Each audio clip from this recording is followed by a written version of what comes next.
that lens area is so regenerative, it starts to try to regrow your lens. My lens? So Lisa had the same thing that you had to deal with is after her surgery, she had to go back and have laser to pick out the little things. So your eye is the most regenerative thing in your body. A deep scratch on your cornea can heal overnight sometimes. So what they took out of you, they took out your lens, but there's still tissue in there that's trying to regrow, and so it'll regrow and kind of try to encapsulate that fake lens. Plastic lens. Your bionic eye, your bionic lens, it'll try to grow around it. So now you're trying to look through the lens plus misshapen, irregularly shaped tissue that's growing around the sides and sometimes all the way in front of your new lens. So that's what they're lasering off. They're reopening. They're taking the lid off of your lens. Taking the lid off the cookie jars and taking out the calories. Excellent. Cool. I like that. Yes, Lisa is the licensed eyeball person in the room. Excellent. And no HIPAA laws were broken in this convecation, just to be fair. Yeah. Really. No. The what was the other thing you said there? Eye healing. Oh, so every once in a while, I gotta pause this. We'll get started.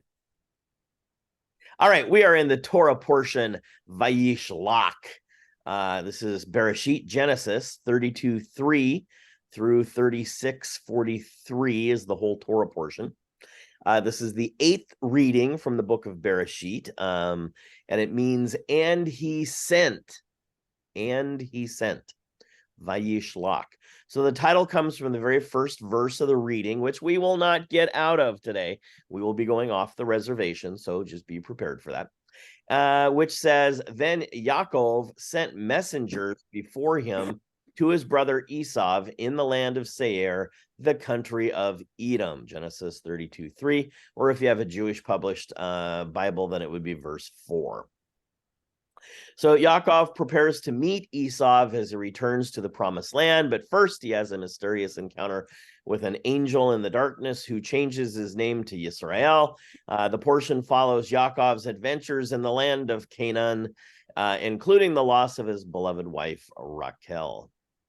So the Torah portion contains stories, things like how Yaakov sends presents to appease Esau. We could do that whole vignette. We could talk about how Yaakov wrestles at Peniel. We could talk about Yaakov and Esau meeting, Yaakov going to Shechem, the rape of Dinah, the avenge of her brothers, the death of Isaac, Esau's descendants, the clans and the kings of Edom. There are tons of stories that we could unpack in here, but we're going to get stuck on one word. Sorry. So Vayishlach, the name of the Torah portion, the Vav at the V sound at the beginning of Vayishlach, it just means and. Okay, so and Yishlach. Okay. The verbal root is shalach, which means to send. Okay, that's the root, to send.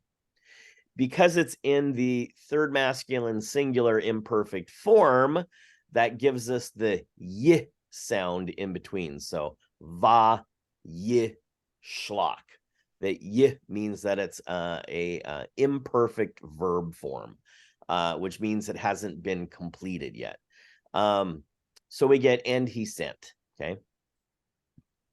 And Yaakov sent messengers before him to Esau and his brother in the land of Seir, the country of Edom, instructing them, thus you shall say to the Lord Esau, my Lord Esau, thus says your servant Yaakov, I have sojourned with Laban and stayed until now. I have oxen and donkeys and flocks and male servants and female servants. I have sent to the Lord in order that I may find favor in your sight. So we notice this word, and Yaakov sent messengers, right? And that's the word we're primarily going to be looking at today in some different context. I do want to deal with one thing in your English Bible. More often than not, you are going to see the name Esau, E-S-A-U. Okay. So in the Hebrew language, the letter Vav, V, in our language, V, can also be used to make an O sound, and it can be used to make a U sound. Okay, so all of you Hebrew scholars that have done some Hebrew with me, we all know that if you take the letter Vav and you stick a dot over it, you get a Holam Vav. That makes the O sound. And if you stick that dot inside the Vav, then it's going to give you what's called a Shuruk sound. So it's an oo sound. And so sometime probably when the Septuagint was being written in that period of time, we get the name Esau developed and then translated into English.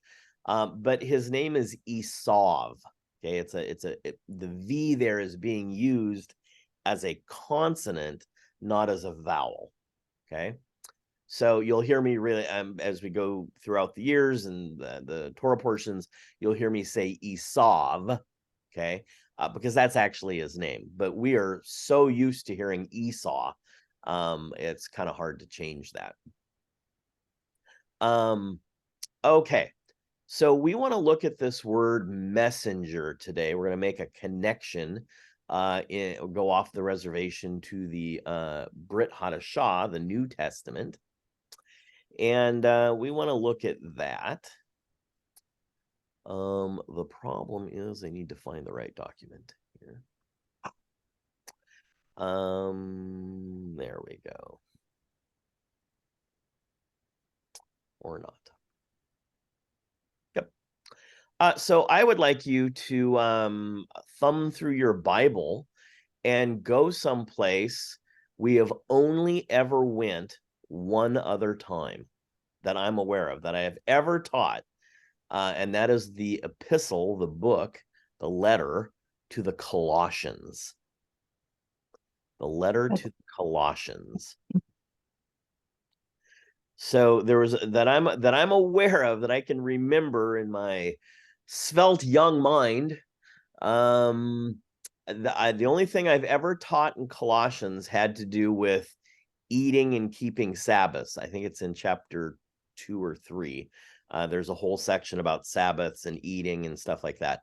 I have taught on that one section, and that is it. So I'm kind of feeling two things coming my way that I will start over vacation at the end of December. One is earlier this year, I had gotten the whole book of Jude in Hebrew, and we are going to go through the book of Jude this coming year, on the Gregorian calendar. So I will hit all of the book of Jude. Couple years ago, I did the whole book of James and stuff like that. Last year, I think it was Matthew. I hit like 6 chapters out of Matthew. So I want to do the book of Jude, which is only like 31 verses, I think. So we'll be doing that. And I'm going to deal with Colossians. I have never dealt with Colossians as a whole before. And so we're going to see if we can't put that into a little context throughout the year here. I don't think I'm going to do it straight on, but we'll just add pieces in as they apply to the messages. So we were looking at Vayishlach, Shalach, the messenger, the literally a sent one. And so that fits in very nice with Colossians here. Before we dig into that, though, I'm going to screen share and show you a little map. So we want to look at that. Everybody see that? Yes. Yeah, we can see it. By the way, are we having any breakups or pauses? Not No. yet. No. We're so good. That's Paul. Excellent. Very good. Okay.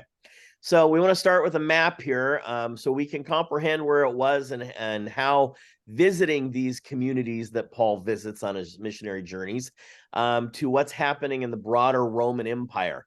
We want to have a little context, a little spatial geographical context here. So when we read the letter, we must remember that the audience is not Christian. When he wrote this, there's not a group of Christians sitting at XYZ church reading it with their Christian outlook. Okay. That is not who it was written to. It is also not written to a group of Jewish people sitting in their synagogue reading this. Okay. It is written to a group of people in Colossae or Colossae. So as you look at the map there, we see all of these different names that are mentioned in our New Testament here. And you'll see this list over on the left-hand side: Smyrna, Ephesus, Laodicea, Sardis, Thyatira, Colossae. Okay. So Colossae, or Colossians, the name of the people of Colossae, is part of the Roman Empire. It's in Asia Minor, what we would call Turkey today. And these people that he's writing to are Greco-Romans, okay? And we have to ask, what does Shaul's words mean to them? Okay? So again, it doesn't matter what it means to a Christian. It doesn't matter what it means to a Jew. What matters is, what did it mean to that audience in the first century? Okay, they were Hellenists. Alexander the Great had went on his escapades through the Greek world all the way over to Pakistan, and he had created a Greek culture in all of those places. Okay, and that includes Colossae. Okay, so we're talking about, even though it's the time of the Romans, you have to understand that we're talking about a group of Greek Hellenistic thinking people. Okay, everybody on board with that part? Yes. All right. Got it. If you're not, get on board.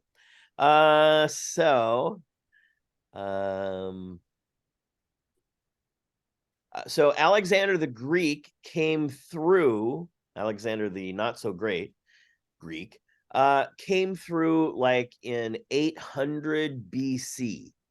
Okay. So this has been going on in their world for hundreds of years. Okay. And so when the Roman Empire started and they absorbed all of this thinking, all of this culture into the Roman Empire, they absorbed them at the Greeks as citizens, their political status, their pantheon of gods. All of this was adopted into the Roman Empire. So Shaul, Paul, is writing to a very particular community that we do not have any exemplars of today. You cannot go to the country fair and find the Colossian pagans. They don't exist. They were wiped out. Okay. So we had, Smyrna, Ephesus, Laodicea, Colossae. They're all right in the same area. This is back in the day, walking distance. Okay. And these cities were all an important part of the Roman Empire at this time. And if we look at Paul's letters, there's lots of overlap in between his letters. But there are also specific issues that he deals with sometimes. For example, in the Corinthian church, they had some very specific, pointed issues that Paul needed to deal with, and he did. Okay. So we need a little bit of background about Colossae here to understand the context that Paul's writing into. Here's another good little map I'm going to share here. if I can find it. Boom. Okay, so we get a little bit of a detailed map here. So you can see as it where Colossus is on the big map down below, then we kind of zoom in there, and you'll see that there's this big meander river and the Lycus River, which is where we get Laodicea, that comes by this other city, Hierapolis. We'll learn more about that in a minute. And it comes by Colossus, okay? And this area was part of the Roman road system. Okay, it was part of the big high. It is like I-5. Okay, for us. Okay, it's the big road that takes you to all the big cities on the West Coast. Okay. So we figure that Paul wrote somewhere around AD 60 to 61 is the closest I can get to that. Paul wrote his letter to the Colossians while he was in prison in Rome. Okay. The church at Colossae was likely established during Paul's third missionary journey as he ministered for 3 years in Ephesus. So it appears that Paul did not personally plant the church there, but instead a Colossian named Epaphras traveled to Ephesus, responded to Paul's gospel message, and then returned to share the good news at Colossae.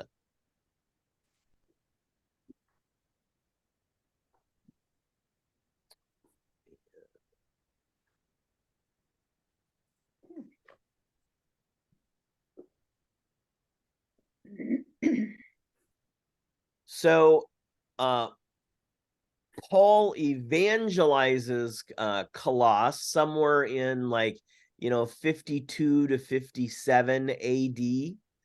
And then he writes to them from Rome in around 61, 60, 61, maybe as late as 62. And then Paul is then martyred in Rome 64 to 67, somewhere in there. So somewhere between 62 and 64 AD, sometime after Paul wrote this letter, there was a volcanic eruption that destroyed the city of Colossus.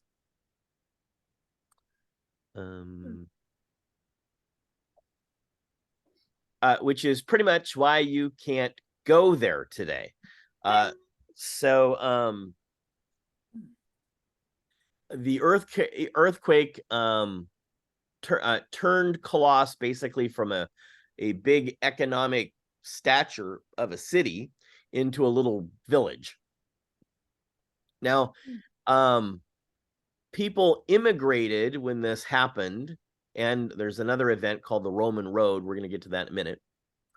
When these two events happened, people immigrated to Laodicea and to this other city, Hierapolis, okay, until it was abandoned in the 8th century.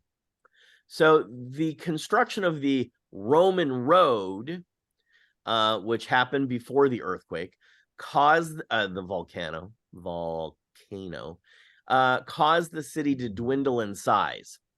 So basically, if you will, the example that we could use today that we might be more familiar with is the government decides to build a new highway, and they build it past a small city, and they just kind of snub their nose at them, build the freeway, and then they don't give them an off-ramp. And so then the city dwindles. Okay. Yeah. So that's not a new thing that happens. That happened in the Roman Empire. Okay. So Paul wrote this letter to the people of Colossus, the Colossians. It was probably written 61, 62 while Paul was in prison in Rome. We see that experience in the book of Acts 27 and 28.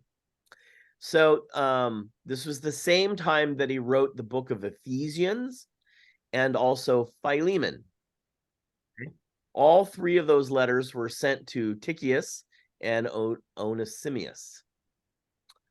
And add that. All right. So the Roman road now. Cities grow as they develop commercial centers that provide jobs for their residents, right? So the ancient city of Colossus was built on a major trade route through the Lycus River Valley. We mentioned that when we saw the map. So in other words, and this is true in all of human history, people travel by rivers. Okay, they build cities next to villages and then cities next to rivers because the rivers give them food. It eventually gives us power. It helps us grow our crops, all of those kind of things. So from the beginning of time, even when we were talking about Abraham left the Ur of the Chaldees, but he didn't cross the desert. Why? There's no water. He followed the Indus Valley all the way up the Euphrates, right? And that's because there were lots of villages and cities along that route. So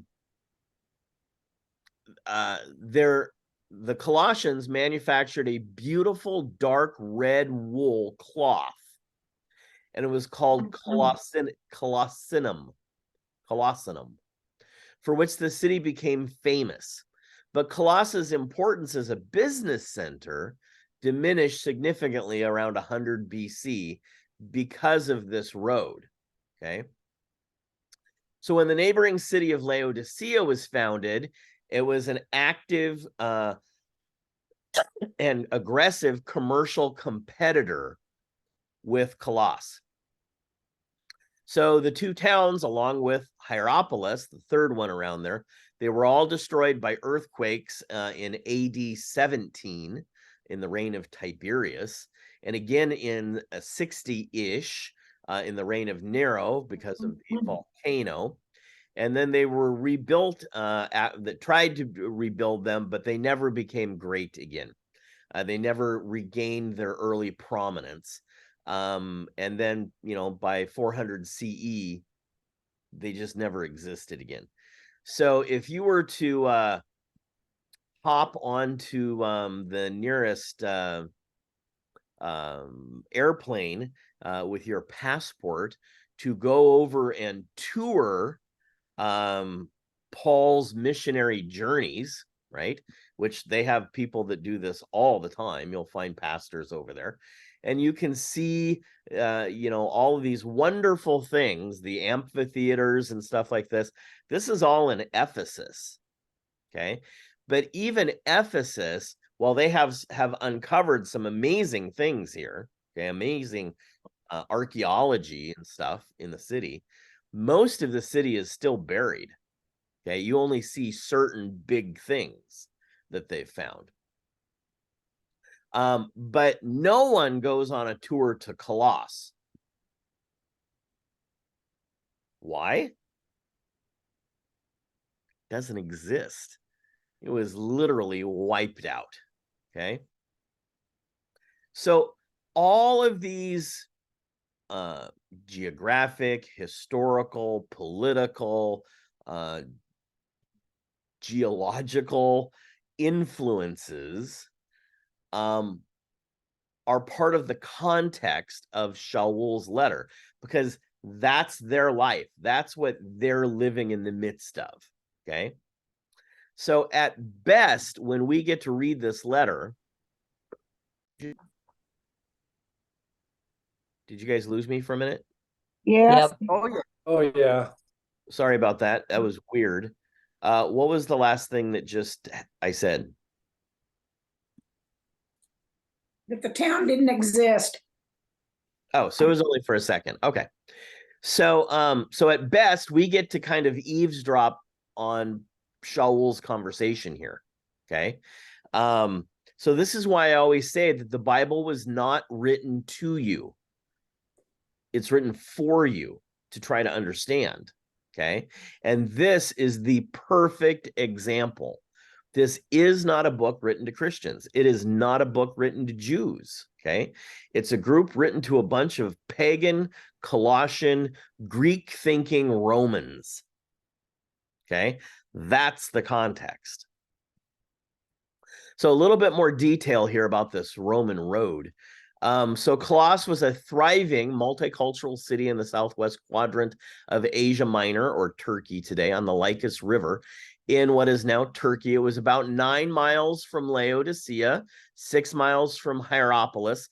So again, this is a day's walk, right? Colossus was on a historic commercial and military route that allowed the economy to flourish. The Babylonians ruled Colossus between the 6th and the 4th centuries BC. So because of the trade route that went through Colossus, people from other nations influenced the city and the region. So the Romans, the Babylonians, the Hebrews, the Greeks, the Phrygians, the Roman Empire ascended in power and took Asia Minor from the Babylonians in the 2nd century BC. Antiochus, the Hellenistic king of the Seleucid Empire, we learn about him in Hanukkah, right? Transported 2,000 Jewish families from Old Babylonia to the Colossus region during the 2nd century BC. They imported Jews there. During the Roman rule, Colossus and Laodicea developed a significant wool production and a weaving trade. And additionally, the Romans built a road called the Via Egnatia, which bypassed Colossus. So because of the Via Egnatia, the Colossus trade dropped significantly, and Laodicea, Hierapolis became bigger economic concerns. An earthquake destroyed Colossus in the early 60s, turning it into a village that never regained its economic stature in the region. And between the Roman road and the earthquake and the volcano, Colossus became a village of people immigrated to Laodicea and Hierapolis until it was abandoned later. I can guarantee you now know more about Colossus than everybody on your block. We are back to the 1 minute dropout, and then 1 minute of you talking, and then 1 minute dropout. I don't know what to do about it, but it's you drop completely out. All the rest of us could talk to one another, but you're busted. Wow. Let's just do They that have thing not- where we pretend we can hear just fine and not interrupt, and then when he uploads it, we'll be able to hear it, because otherwise it'll be a recording of everyone Yeah. just saying, what's happening? Okay. I'll move on. I will ignore you. Fine. So, that's so weird that oh, and that thing came back up on my TV again. Gremlins. Okay. So now we start the book. We will only make it through verse 1. So Colossians 1:1. So my Bible, or one of my Bibles, reads it this way: Paul, an apostle of Jesus Christ by the will of God, and Timothy, our brother. Do you guys have something like that? Chapter 1, to put it mildly, it has a massive theological discussion going on in it. It says, Paul, an apostle of Jesus Christ by the will of God, and Timothy, our brother. How many times have we read that and read right over the top of it? It seems really innocuous. It's hard to say if Paul meant it to be theologically dense, but he was dealing with what was presented to him. Again, Shaul is not writing theology. He's writing a letter, okay? And our job is to ask, what were the questions that the Colossians were asking Paul that caused him to write the letter? So we're going to discover many deep concepts that we have to unpack, even in this first verse. And most of these to us today are not really obvious, okay? Because we've had 2,000 years of Christian education and tradition to get in our way, okay? But we must remind ourselves, Shaul is not writing to us, okay? We are just the inheritors of thousands of years of tradition. He's writing to So very frustrating.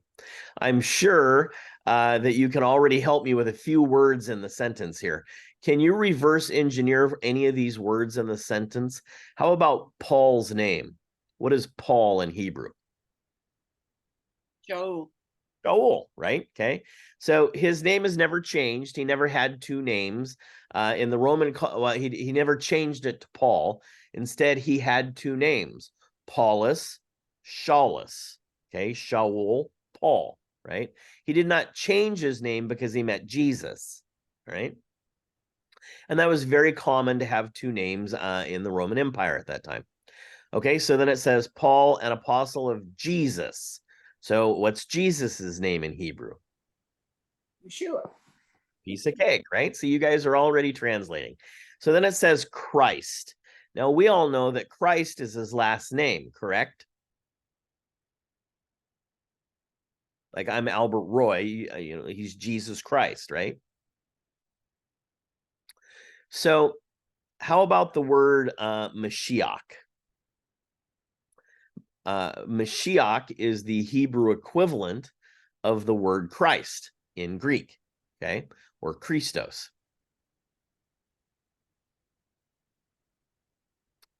So then we would have Timothy, okay?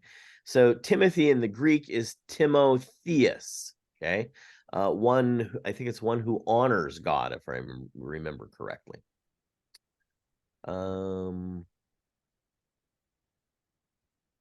There we go. So we can start very simply, just, reading through that. We can start putting these into a little bit of context. So Timotheos is a masculine male name. It is Latinized version of the Greek name Timotheos, meaning one who honors God. Okay. The English version, Timothy, and its variations, is a common name in many countries today. The etymology comes from the Middle French, Timothy, and from the ancient Greek, Timotheos. In Greek history, Timotheos is the son of the celebrated general Canaan, was elected strategist in 378 BC, and was a commander in the war against Sparta. He won over the Acarnanians and the Molossians, never heard of them, as friends of Athens. Thereafter, he captured Corkia and defeated the Spartans at the Sea of Alzinia, or Achaemenia. So again, his name is the name of a strong battle commander, right? In their country when they hear Timothy. Okay, so now I want to deal with this word apostle, Paul, an apostle. Literally, it means one sent. Okay, so Paul, one sent, right? So a person who is sent to bring a message is a messenger, right? So this would be like, if I wrote a letter, I might say Albert, a teacher, or you could say Bob, a doctor, or David, a commissioner, okay? So it's a delegate, a messenger, an emissary, one who is sent forth with orders to do something. We also see this later of Barnabas, of Timothy, of Silvanus. So Paul calls himself an apostle, and we understand that to be a messenger today. If I were to look at Blue Letter Bible when I look up apostle, it's going to say specifically applied to the 12 apostles of Christ, as if no one else was ever apostle, okay, or apostolos. In a broader sense, applied to other eminent Christian teachers. We want to look at what does this Greek term apostolos mean, and does our idea fit Paul's vocabulary? So in the Hebrew Tanakh, we're going to see this as the word shaluach or shaliach. Shaliach is used more in rabbinic writings. It is a title explaining what he is intending to do in the letter. He is going to give a message, but it's not his message. Whose message is it? He is merely the messenger, the one who the message is communicated through. Okay. So who are the messengers in the Tanakh, in the Old Testament? That would have been the prophets, right? Okay. So whose message did the prophets bring? They brought God's message.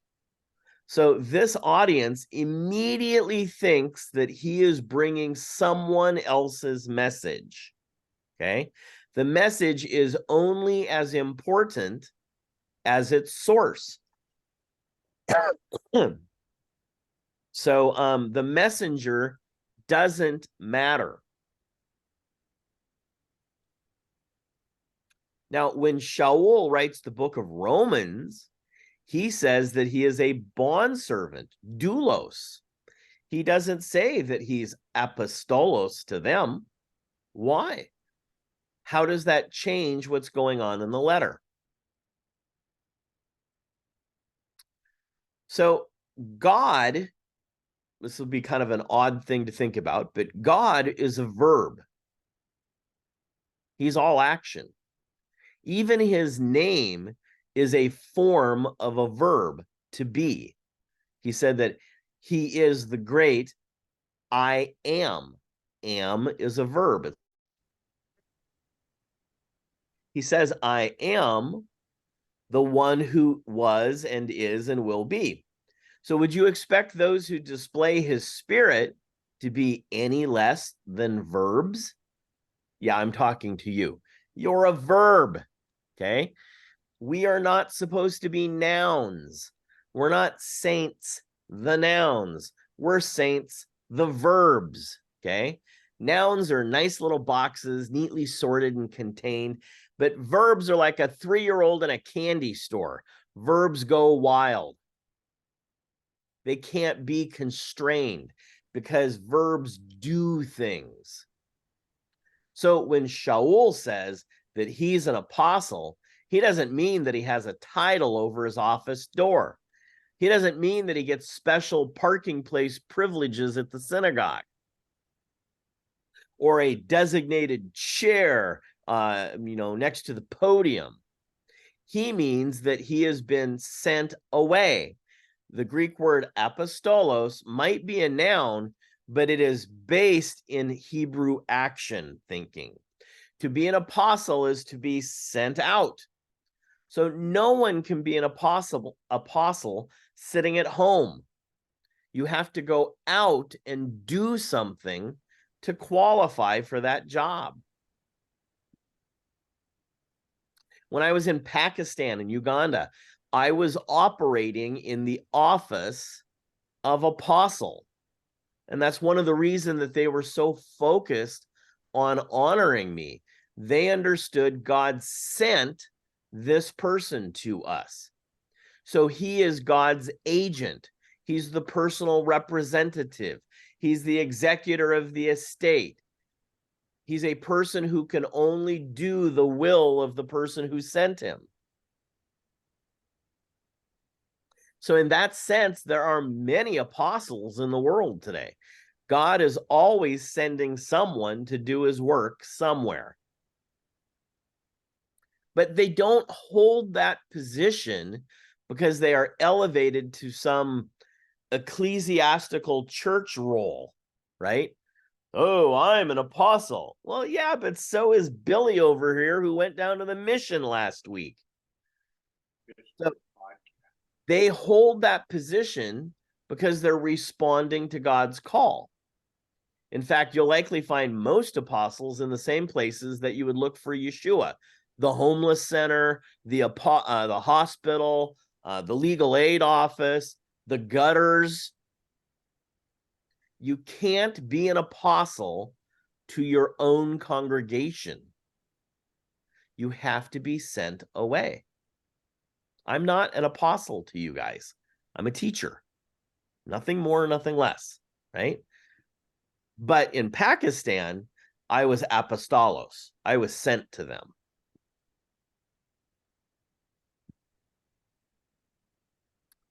So one of the tragedies of the modern church is the tendency to collect people rather than shipping them out the door.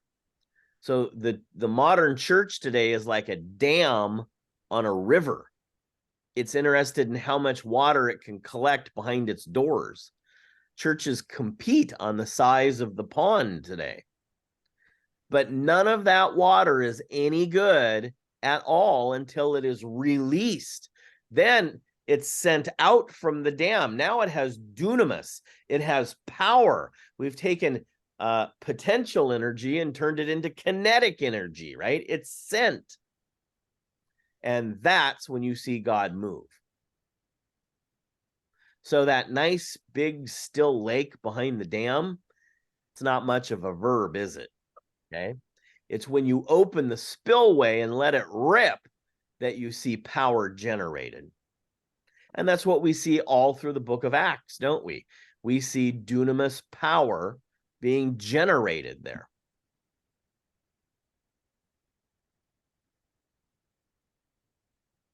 So Shaul knew this, right? He knew that the church grew not because it collected, but because it distributed. The fastest growth in church history occurred when every little collection of water opened the gates and flooded the land. No one was trying to get big back then. They just tried to get sent. You know, I wonder what the impact would be if we met on Sunday morning and got our walking papers. You go to the shelter, you go to the hospital, you go to the golf course, you go to the game. We're sending you out to embrace those who are lost in culture. Go away. Oh, that would fry some brains, wouldn't it? That would definitely fry some brain, because our tradition doesn't do that and hasn't done that for quite some time. So Shaul is reminding us, I, Paul, an apostle. He's saying it started with me. I went first. I was sent out by Yeshua Messiah. So that pattern has to be repeated if we are his apostles. One verb begets another verb. Verbs don't beget nouns for offspring. Okay? So this is Vayishlach. Go away. Go into culture. Go meet people. Go talk to people. Go engage people. But do not hide behind. Yeshua wasn't afraid of the world. We shouldn't be afraid of the world. There's nothing to be afraid of. When I was walking through the streets of Pakistan, I had went to this one area where there were some bombings that had took place. The Muslims had attacked a bunch of home churches and Christian houses and stuff like this. And when I was there, they had bought me these white robes that I was supposed to be wearing. Now, I don't know if you know this or not, but all throughout the Middle East, Muslims are having dreams of a man in white robes that comes to them and says to follow Yeshua and to, do good deeds. And so all these Muslims are looking out the windows of their house and they're going, hey, Martha, there's a guy in white robes walking in front of the house and look what he's doing. What a mind blow for them. Okay.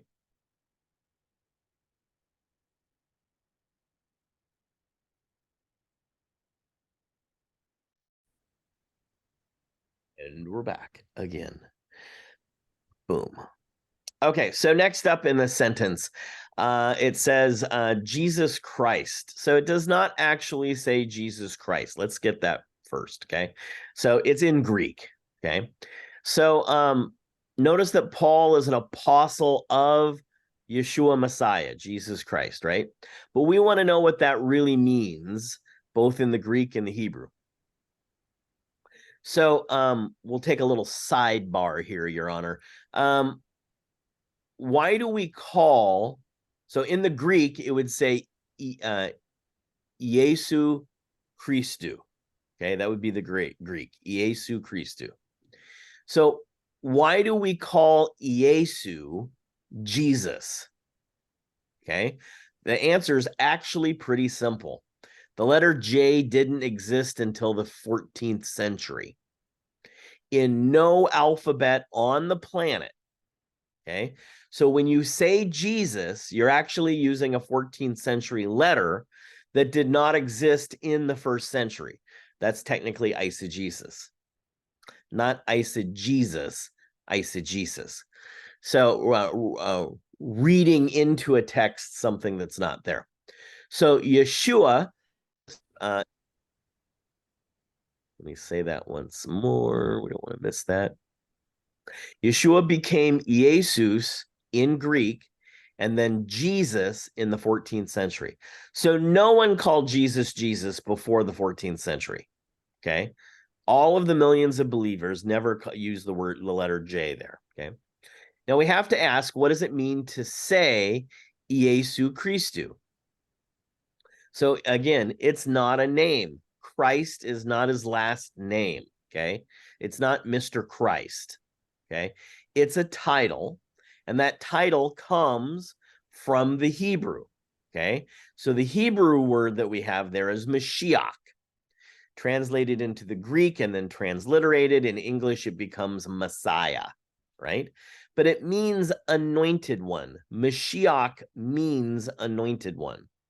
Now, there were two people that were Mashiach all throughout the Tanakh, okay?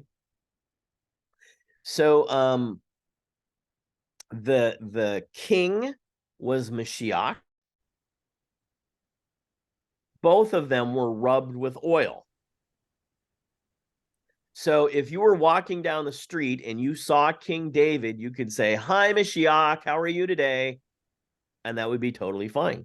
If you saw the high priest Aaron walking down the road, you say, "Hi, Achron, how are you today? Hi, Mashiach." Totally normal, okay?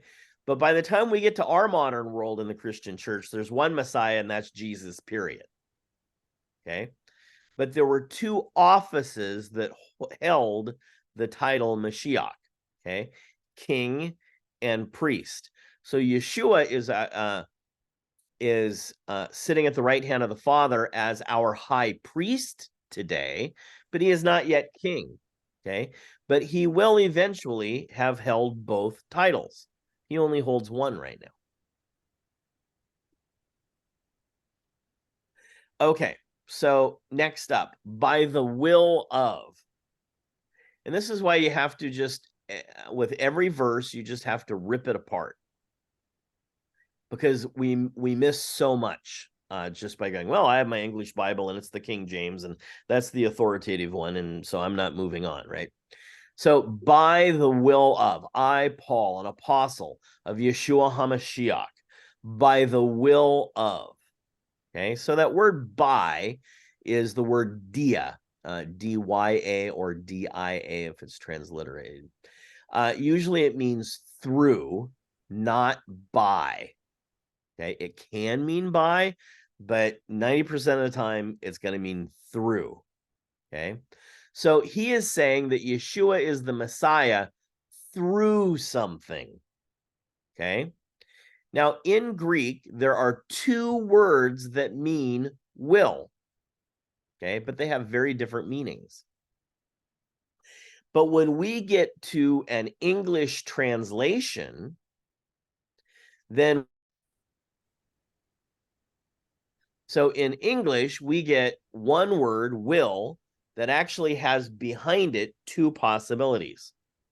Okay, so the first one is the Greek term for will is thelematos. Thelematos. Okay.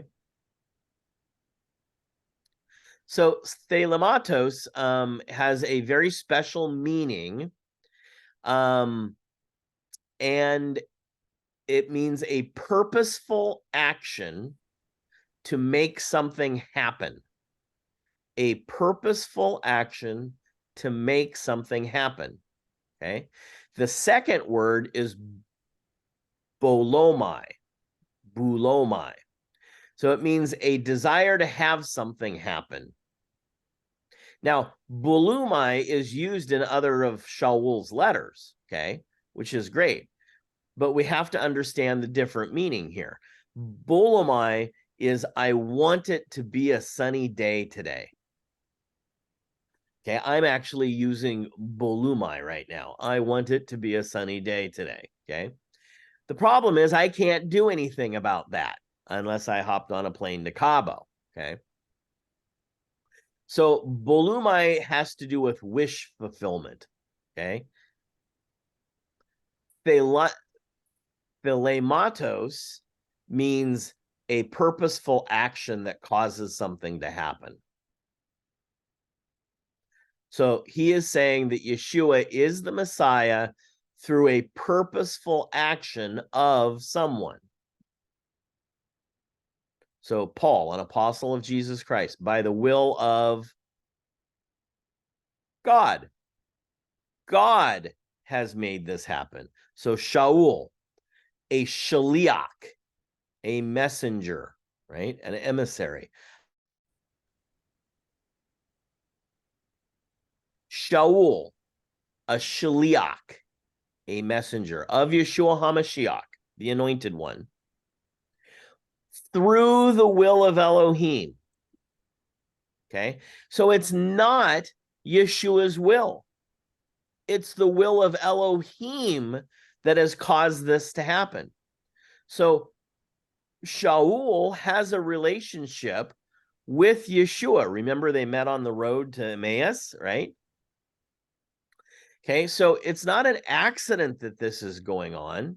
It is a purposeful action of God that is making this happen. But it's not because of Yeshua. But Yah used his relationship with Yeshua Messiah to purposely give this message. Now, whose message was it? God or Yeshua? It says it's God. He was sent by God, the Father, in other words, okay? Now, Yeshua is a messenger of the Father, absolutely. He's Shaliach also.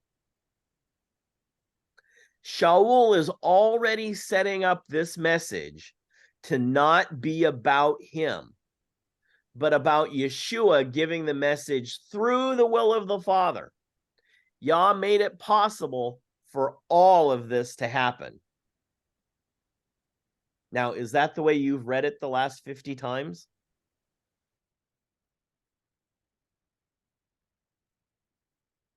All right, continuing on. This word brother is next. So he said, by the will of God, and Timothy, Timotheos, our brother, right? So we want to look at the wider implications of this word. In Greek, the word is adelphos. It is the word, same word used in Philadelphia, okay, the city. If that were the case about the city of brotherly love, Philadelphia, they probably wouldn't have riots there anymore. But alas, I think that they may have lost their roots. So there once was a denomination in the United States called the Philadelphians. They were all about brotherly love. It was actually called originally the Philadelphian Society. It was in the 17th century. It was a Protestant religious sect who often called themselves the Philadelphians. It was kind of a dissenter group. They had a lot of weird things that went on. It was started by an Anglican priest, and they had a lot of differing views compared to many in the English Restoration. So often in Shaul's letters, he addresses everyone as adelphoi, which is the plural form. So he could have used words like ecclesia, kahal, edah or edat. These are, the congregation, different things like that. So what is the relationship that he's implying by choosing to use this word? Does he mean that Timotheus is his actual brother? Do you think? Probably not. Yeah, most definitely not, right? So their relationship is so close, though, they might as well be brothers. So why does Shaul not say, this is Al's on the spot version, hey, I'm Paul, I'm a messenger, God sent me, and I got this guy with me, and his name's Tim, yeah, let's talk. Why is he not just Timothy, this guy with me? Okay. So what does using Adelphos imply? What does it mean to that audience, right? Again, it's all about what the audience means. It's not what I look at when I go, oh, he's a brother in the congregation, right? Hey, brother, how are you today? Okay. Well, he's a brother in the congregation. So understand Timotheos is Greek. Paul is Hebrew. Okay. So Shaul just said, this Greek dude is just as close as my brother is to me. So where do brothers come from? The same family. And to the Greeks, family is everything. Let's see if unlock a bedtime routine to balance high blood sugar levels naturally. 1 second. Discover how constructive daily rituals can effectively manage and Okay, we went to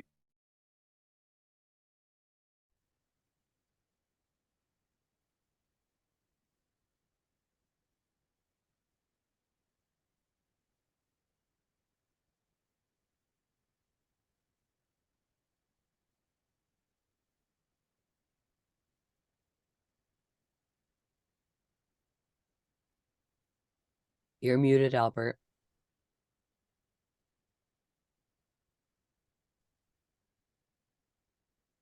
Can't hear you, Albert.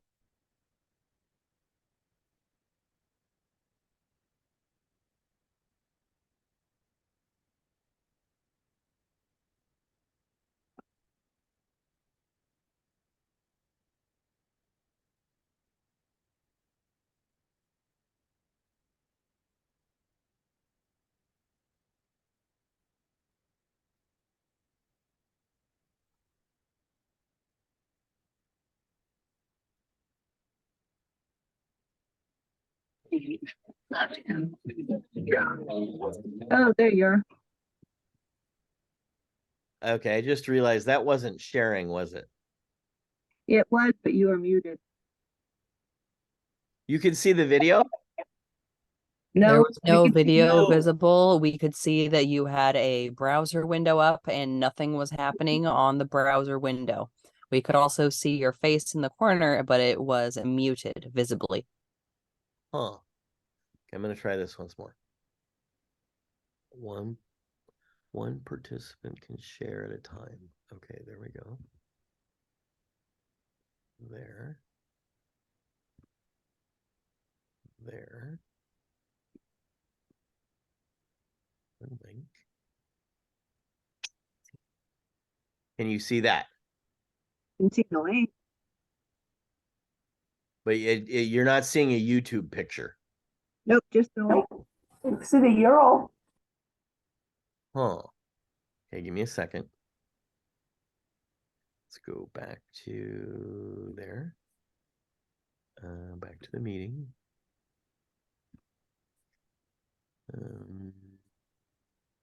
Screen share.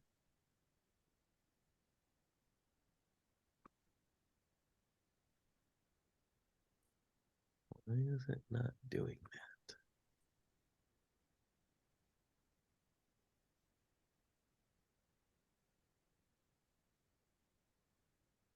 This is on screen share.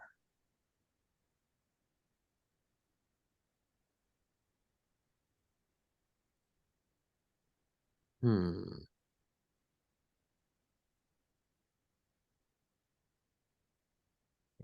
give me one more second.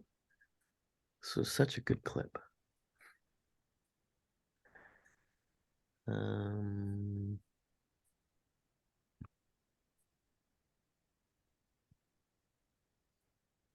ah, how's that? You can see a play tone. Can you hear it? Nope, it paused. Well, I mean, I paused it on purpose, but did you hear me? No. There was no audible music.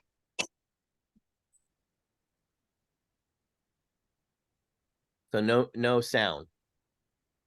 Correct. Nope. 0 sound. Okay, well, we're getting close. Back to that. Shrink that. Mute is not on. Screen sharing.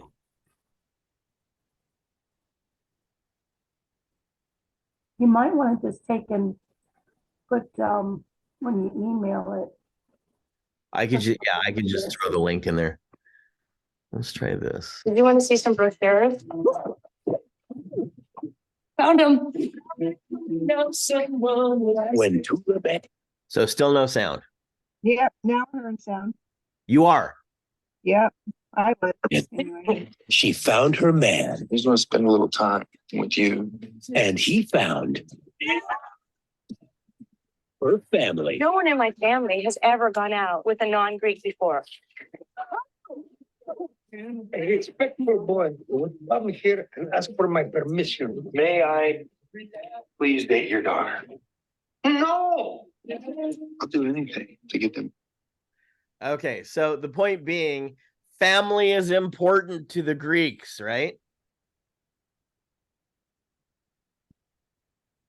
Yes. And it should be to everybody, right? And as it is to a biblical worldview. So here's Paul coming along and he's saying, this is my brother. He's family to me. Okay. He's not just some Jew standing next to me that has no connection, or he's not just a scholar or something like that. Family is connection to your gods, to your ancestry, to your heritage, to your ethnicity, to everything.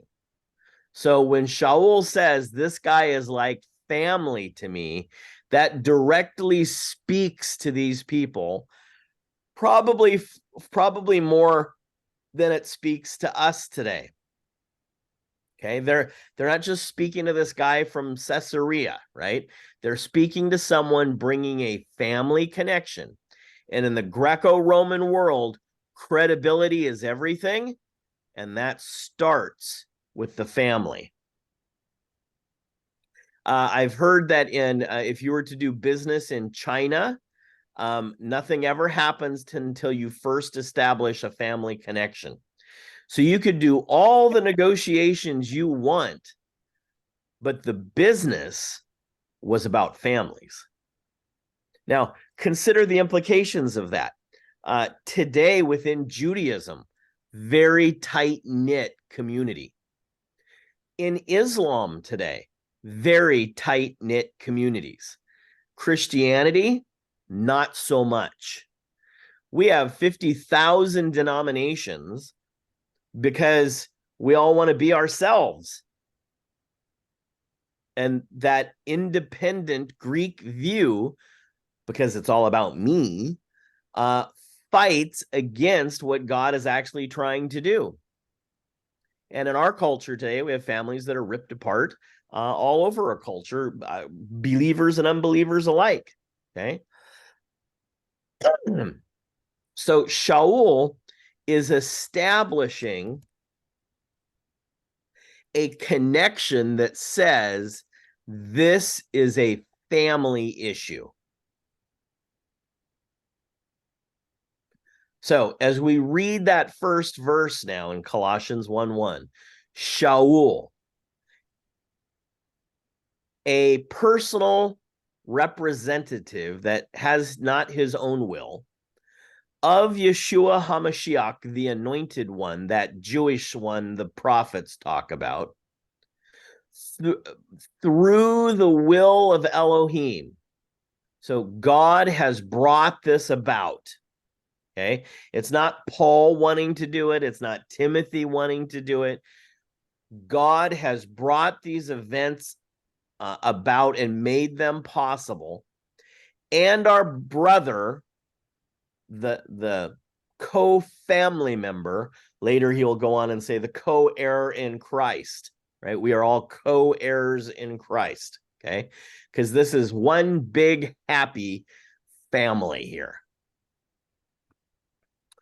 So you now know more than anyone else on your block about the word shaliach, I'm sure, okay? And probably Colossians 1:1. So let me pause now and we can do some questions if there are any.